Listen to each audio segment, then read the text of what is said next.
Sangue la miseriazza, buongiorno a tutti, ma stamani sono in gerga. Innaiato c'è un problema, un maiò, di rompisacchi, di cagasticci. Stamani, hai visto, andando ai giornali, che non impedisce i commercianti di diamanti a mettere i sottori, perché con proprietà. Un po' di passato. Ma chi cercano sempre? Sono 30 anni, 40 anni che li sono fatti questi palazzi. A gente passano quantunque.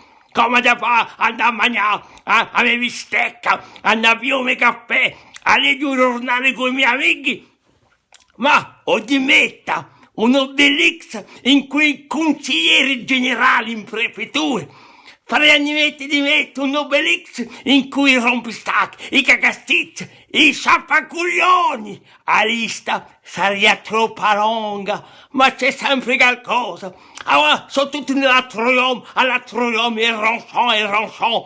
Non c'è bisogno di tombare i piccoli commercianti agli accini. Chi vuole va a tombare i locali, i commercianti agli accini? Sangue la miseriazza! Mi giunge come una specie di depresso. Aiù, brava Yanni. Capisci qualcosa? Fa campare in pace e in libertà. Se i commercianti pagano di noi i risultati.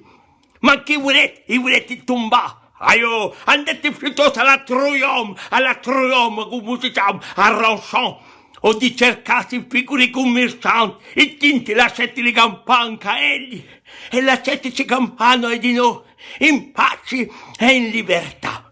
Allora, nanta questa buona giornata, era a gerga d'Orso Leone stamani.